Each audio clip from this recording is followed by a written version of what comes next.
Hello students, welcome to the class. So students, in the previous class in this chapter, that is motion, we were talking about the graphical representation of motion. You see students, we have seen the graphical representation in which how can we represent the speed or acceleration with the help of the different graphs. So we have seen the distance time graph that will help in finding about the speed and whether speed is uniform speed or it is a non-uniform speed. So with the help of the distance time graph, if it is a straight line, if the slope that we are getting is a straight line, so that will be what? It will be a uniform speed. But if we are getting a curved line, so which help us in telling that the speed is what? It is a non-uniform. Here, one thing must be clear that if it is a straight line, it means it is traveling equal distance in an equal interval of a time. And if it is a curved line, it is saying that the velocity is, the speed is increasing. Even you can use the term velocity, that is increasing with an unequal amount in an equal interval of a time. So this is how it may be the velocity is increasing or decreasing. Depending on that, we get the different kind of a curve. Okay. So we say that basically if it is a curve, then it will comes under the non-uniform motion. So one is a uniform motion, another one is the non-uniform motion. So there are two different types of a graph that we get for the uniform and the non-uniform motion, students. After that, we have started to understand the speed time graph, which is also called as the velocity time graph. And overall, we consider it as a velocity time graph. So we have seen that there are three conditions. First one, when there is no change in the velocity, and if there is no change in the velocity, we are knowing that change in the velocity with respect to time help us in finding the acceleration. And if there is no change, no such change occur in the velocity, so what will happen? That will help in telling that there is no acceleration. So obviously, if the first graph that we have found in yesterday also, we had drawn a graph in which if this is the time, we know that one thing, that time is always at x-axis. So this is speed, students. So this is a time, this is a speed, and here if an object is moving and there is no change in the velocity, students, so obviously there will be no acceleration. So the kind of a graph that we will got, it will be a straight line which is parallel to that of the time axis. Okay. So here, if anybody asks you that, okay, at a point, means suppose this is the point at B. So an object has traveled a distance of for B with the uniform velocity. It means there is no change in the acceleration, but yes, it is moving. So if at a point B we want to get the acceleration, obviously the acceleration will be 0. So there is no chance of asking the question of acceleration. But if the question is asked that how much distance has been traveled by the object at point B, so we can find it by drawing a perpendicular line to that of the time axis and saying it that it is C, it is O, and this one is A. I already had discussed. Let me remind you what are the things that we have seen here, which is really important to understand. So with the help of this, we are able to get the distance. How? We know that the speed is equals to distance upon time, students. Okay. Although we know that we used to represent it, V is equals to S upon T. So we can represent it by V is equals to S upon T, or we can say that the distance traveled will be equals to the speed into velocity. Speed into time. So speed is what, students? If we consider at point B, so here BC is what?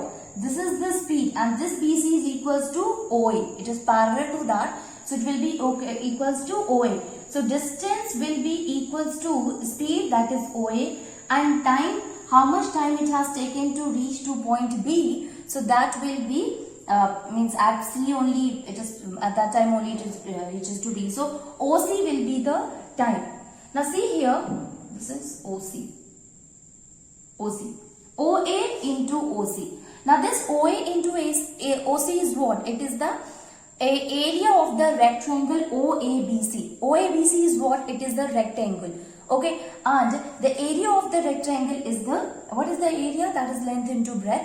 So we can say here OA into OC is the length into breadth, with the help of which we are able to get the distance traveled. So by this whole concept we have understood here one thing, that is we are able to get the value of a distance of any graph with the help of the area enclosed in that particular slope of the graph. Okay, so with the help of that we are able to get it. So this you should keep in mind that the area enclosed in that of the slope in the graph, that will help in finding the distance traveled. Okay, now moving on, and we will see the next condition, that when object is moving and there is a change in the velocity also, but the velocity keeps on increasing, it means it is a uniform acceleration. So second one is speed time graph in which the object is moving with the uniform rate.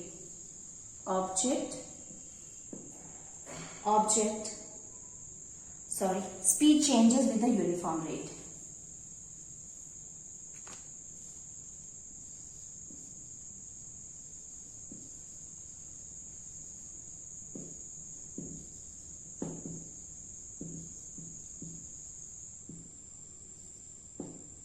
Speed changes with a uniform rate.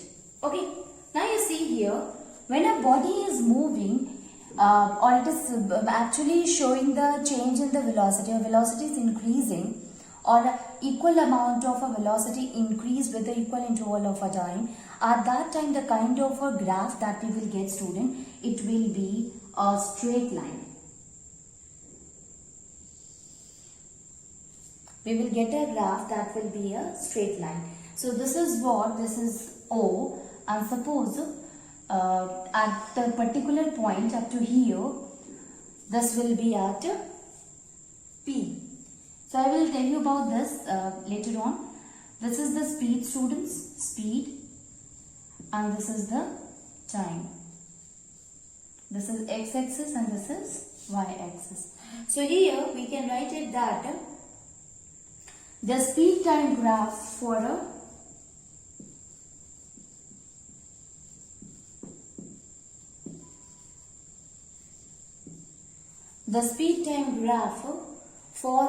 uniformly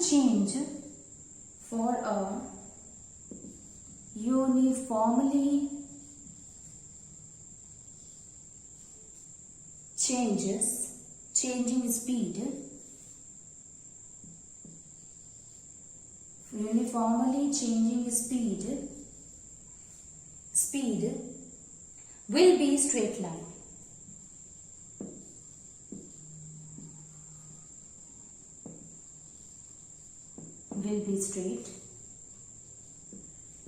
So the speed time graph for a uniformly changing speed will be a straight line here, students.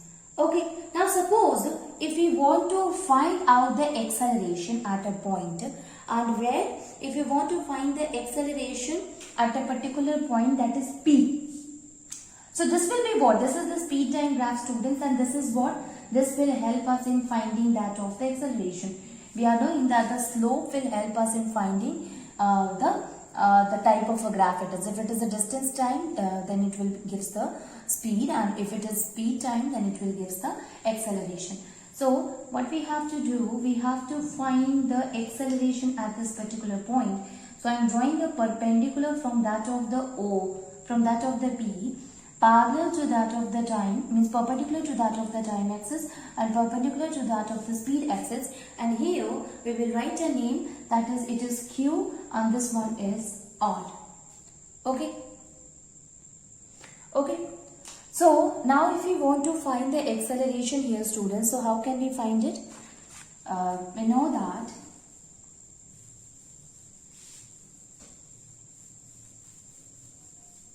acceleration is equals to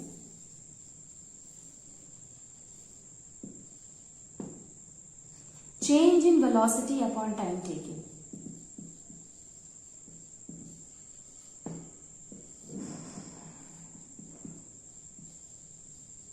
Change in velocity upon time taken.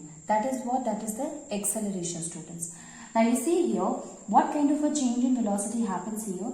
At first, it was at rest, but what happened? At point P, the velocity keeps on increasing. Because of that, the line is getting straight. So we can say here, this is O, this is the point where the body is at rest position, and this is P, where the body is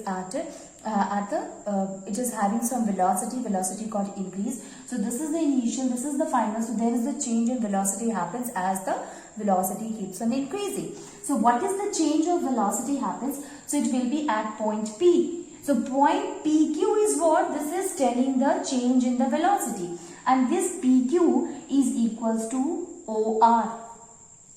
Okay. So we can say here that acceleration A will be equals to PQ is the change in velocity, students. PQ.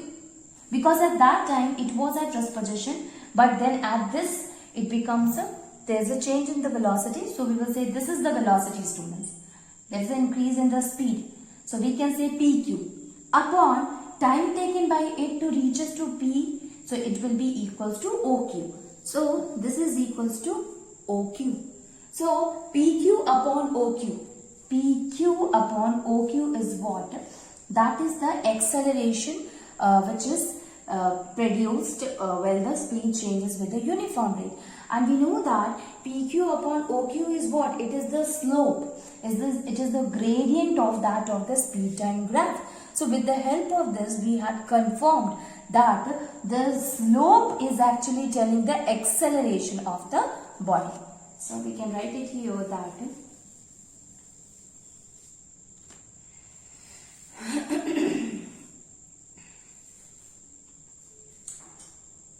PQ upon OQ is the slope of the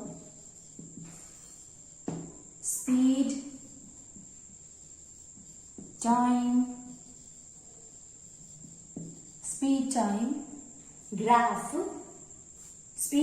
graph, so which confirms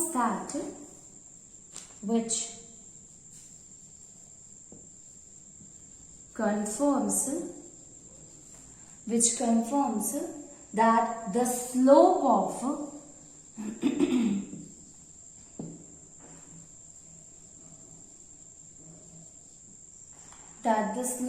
a speed time graph of a moving body, slope of a speed time graph of a moving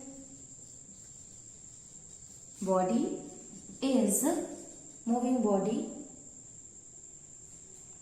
gives its acceleration.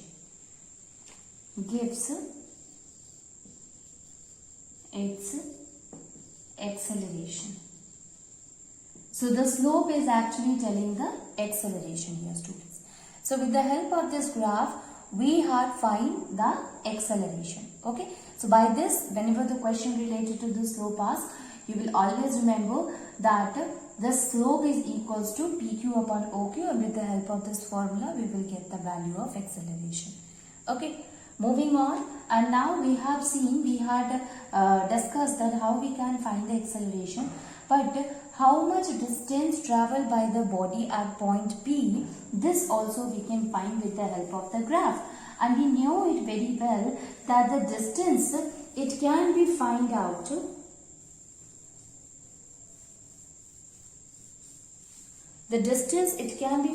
easily by calculating the slope, calculate the area covered by that of the slope. So we can write here the distance traveled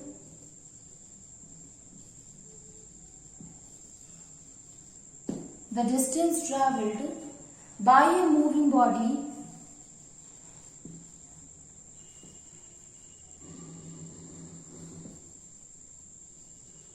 is given by a moving body in a given time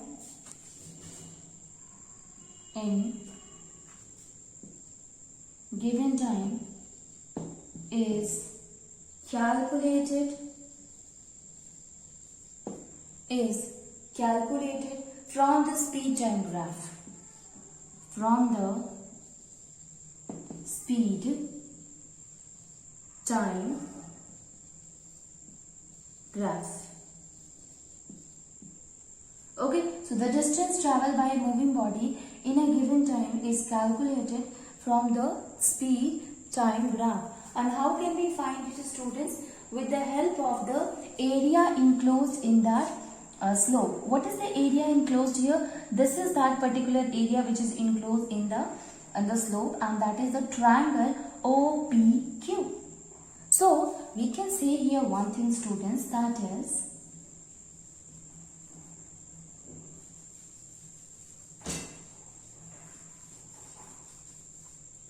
the distance can be calculated by the area covered in the slope. Area covered in the slope. So according to that, distance will be equals to area of triangle. Area of triangle OPQ. This is how we can find the distance traveled by it. And this area of triangle OPQ, now let us see here that we can also write it in another form. So this is equals to, this distance is equals to area of triangle OPQ means half of the area of a rectangle ORPQ. So we can write it, this is equals to half into area of rectangle ORPQ. Area of rectangle ORPQ. Now you see here, students, what are the things that we get from it? So this is the area of rectangle. I hope you have understood. First of all, we have seen that the slope which is covered by that, the area covered by the slope, with the help of which we can find the distance traveled, and the area is OPQ. Now this is what, this is the half of this. You can see here this, and then the same thing, this one. It means two triangles, they have joined together. Now, okay, so this is what, this is OPQ and this is that. So this is what, this is the a triangle or half of the rectangle ORPQ. Okay, that is why I have written the half of the area of rectangle. Now you see here, students, so half of the area of rectangle, so half into area of rectangle is equals to, that will be equals to OR into OQ. Okay, so we can write it here into OR into OQ. This is what? This is the area, length into breadth, that is the area of rectangle. So half into OR into OQ, that is the area of rectangle. Okay, so we can say here that the straight line is actually telling that it is moving with the uniform acceleration, and if suppose we have to find the distance traveled by it, so that will be equals to half into area of rectangle, that is half into OR into OQ. Okay, so this is how we can find the area, we can find the distance traveled as well as the acceleration produced by a object which is moving with the uniform acceleration. Okay, which is actually the speed is changing with a uniform rate there. Okay, that is the one thing. There is another kind of a graph that you will find here, students, and that kind of a graph will be what?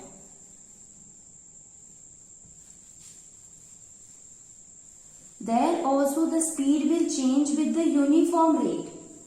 The speed will be changed, but there it is not increasing, but it will decrease with the uniform rate, students. Yes, absolutely. So there what you will find that the speed is decreasing, and that decrease in the speed is at uniform rate.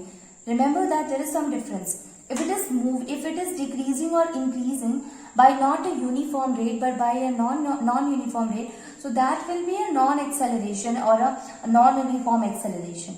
But if it is a uniform, so it should increase in a uniform rate or decrease in a uniform rate. When it is increasing with a uniform rate, we will get a straight line. Okay, that is moving in the upward direction. And when a straight line moving at the downward direction, that will help in telling that the object velocity is decreasing, but that decreasing it occurs at a uniform rate. So this we will call as retardation. This is what? This is the retardation. Acceleration is there and retardation is there. This is what, student, this is the retardation in which the speed was, first of all, it was very high.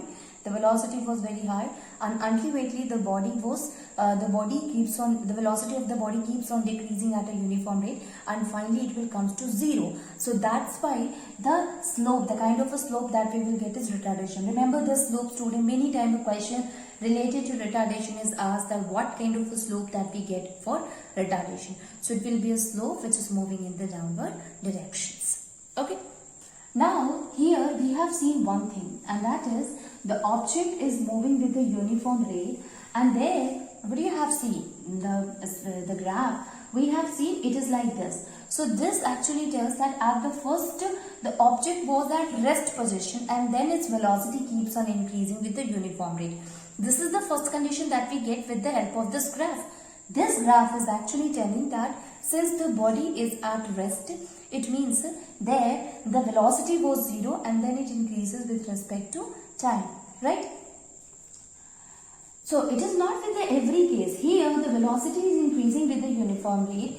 There can be chances where the body was not at a rest but was moving, but after a few interval of a time it starts moving with the uniform rate. What kind of a graph that we will get at that time? So here the speed changes with the uniform rate when the u is not zero. Is not zero. U is not zero. U is what? That is the initial velocity is not zero, students. So the kind of a speed, suppose a body was there. Now let me make a graph here. So this is a graph, students. This is the time axis and this is the speed. Now what happened here?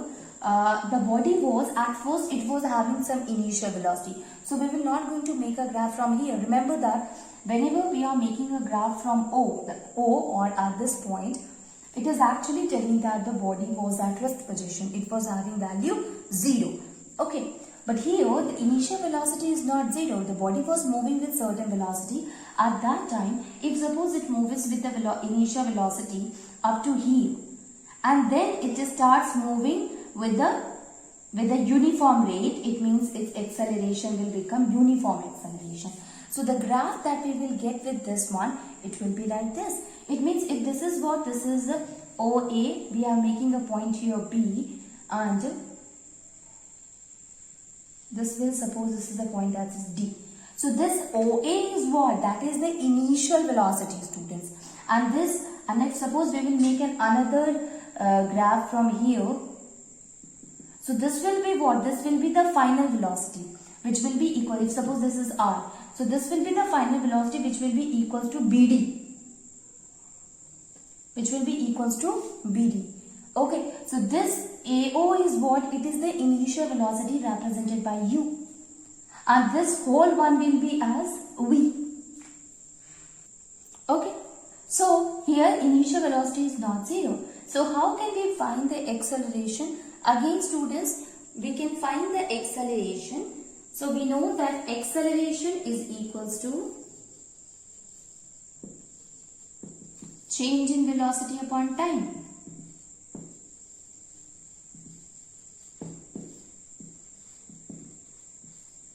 Time taken. And what kind of a change in velocity happens, students? So at first this is u and this is v. We know that change in velocity is v minus u upon t. And u, this is OA is u, and OR you can take, or this OR is equals to BD. So that can you also take. So you can write it that BD minus OA upon time is OD. This will help in finding the acceleration of the body. We know that the formula is v minus u upon t. It means the final velocity minus initial velocity upon time taken. Final velocity when the body reaches to point B, that is this final velocity. Initial velocity that is started from A. So O to A will be its initial, means it was moving with this particular speed. And then it increases the speed and reaches to point B, that is its final velocity. So we can say OA minus BD or OA minus OR, that is also correct students, upon OD, that is the time taken. With the help of this we are able to find the value of the acceleration here. Now the question is that okay, we are able to get the acceleration, and now you can see here students that this will be what? The slope will actually tell us the acceleration. Now if we want to find the distance traveled, so again we are knowing here one thing, that distance traveled can be found out with the area enclosed by the slope. So what is the area enclosed by the slope? This is the area, students. This is what this whole area is enclosed by that of the slope. So if we are able to get the value of the area enclosed in that of the slope, we will get the value of the value of the distance traveled by this body also. So what is the area? Area of slope OABD. Distance traveled is equals to area of slope OABD. Now this OABD is what? This is actually the area, is a kind of a trapezium. You can see that there are two parallel lines are there, one height is there and the slope is also there. Okay, this is the height, these are the two parallel lines. So this will be equals to area of trapezium OABD. This is what? This is the area of trapezium. Now we know that the formula of area of trapezium is, so area of trapezium is equals to sum of parallel line,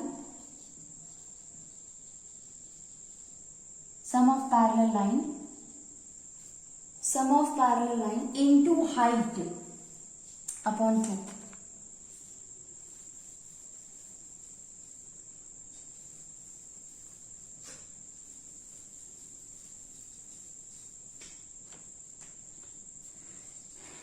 Area of trapezium is equals to sum of parallel into height upon 2. This is what? This is the area of trapezium, students. So area of trapezium, now this will be equals to sum of parallel line. What are the two parallel lines? OA and BD. These are what? These are the two parallel lines, students. So we can say here that in bracket we will write OA plus BD. These are the two parallel lines into, what is the height, student? OD. Do not get confused. This structure is like that, in which these two are parallel and this is the height. If you will see it by rotating it, this will be OABD. If you rotate it, what you will get, this will be OA.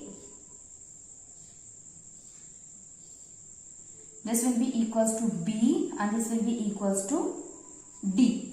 Now you can see here, this is the same thing which I had rotated and showed to you. So this OA and BD is parallel to each other. OA plus BD, and height is what? That is the OD. OD is the height. Okay, so we can say here, so we can write here, students, that OA plus BD is equals to into OD divided by 2. Okay, so with the help of this formula, we are able to get the value of the distance traveled. This is the area of trapezium. So we know that the area of trapezium is equals to this. So obviously distance traveled will be equals to OA plus BD into OD upon 2. This is what? This is the distance traveled by the body. OA plus BD into OD. Okay, students? So this is how we are able to get the the speed changing with the uniform rate when initial is 0 and when initial is not equals to 0, students. Okay. So we have understood here one thing, that the area enclosed will help in finding the distance and the slope will help in finding the particular quantity.